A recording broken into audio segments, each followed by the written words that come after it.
Once upon a time, in a small village at the foot of a great mountain, there lived a man named Marcus.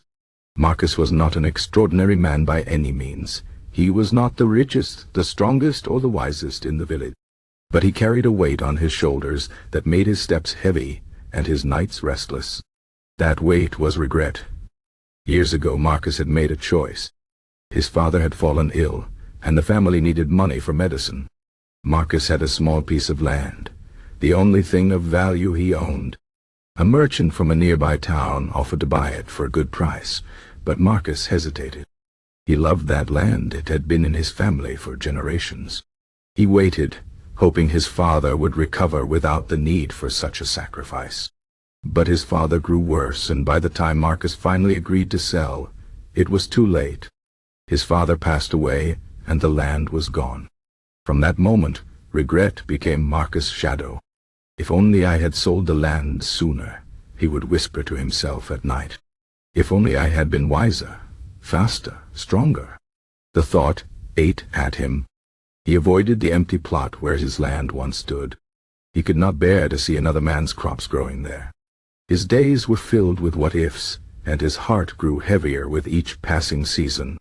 One evening, as Marcus sat by his window, staring at the mountains, an old traveler passed by his house. The man was thin, his hair white as snow, but his eyes were clear and calm. He carried a walking stick and a small bag, and he moved with the quiet confidence of someone who had seen much of the world. Marcus, out of habit, offered him a place to rest for the night. The traveler accepted with a nod. As they shared a simple meal, Marcus found himself speaking of his regrets. The words poured out like water from a cracked jar.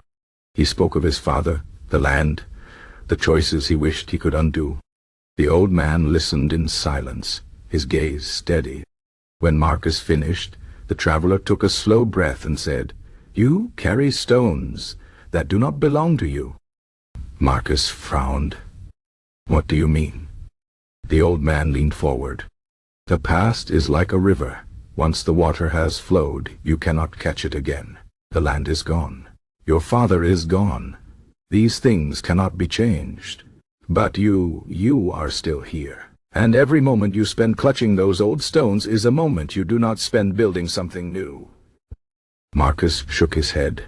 "But if I had acted differently, and if the sky were green, would that change the color of the grass?" the traveler interrupted. "What is done is done. The question is not, what could I have done, but what can I do now?"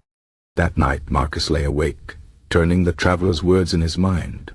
For the first time in years, he did not feel the crushing weight of regret.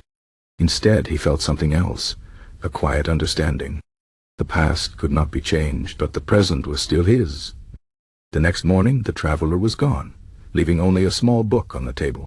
Marcus picked it up and read the title, All Meditations by Marcus Aurelius. He opened it and found a passage marked, "You have power over your mind, not outside events. Realize this, and you will find strength." Slowly, Marcus began to change. He stopped avoiding the land he had sold. Instead, he visited it, not with pain, but with acceptance. He spoke to the new owner, a kind man who knew nothing of Marcus' past. They became friends, and in time, Marcus even helped tend the crops. The earth was still fertile. Life still grew. He also began to write. At first, it was just scattered thoughts, memories of his father, lessons he had learned, small joys he had overlooked in his grief. But as the days passed, his words became clearer. He wrote about the present, about the things he could control. He wrote about the future, not with fear, but with purpose. Years later, when Marcus was an old man himself, a young traveler stopped by his house. This traveler carried a heavy heart, burdened by his own regrets. Marcus offered him a seat and listened. When the young man finished speaking, Marcus smiled and handed him a worn book, his own writings, filled with the wisdom he had gathered over the years. "The past does not own you," Marcus said. "You are not the mistakes you have made. You are the choices you make now.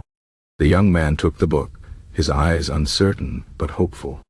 And as he walked away, Marcus knew that the cycle would continue. Not of regret, but of learning, of growing, of moving forward. Because that is the Stoic way. Regret is not a chain to bind us, but a teacher. The past cannot be changed, but the present is ours to shape. And in that shaping we find our strength. The end.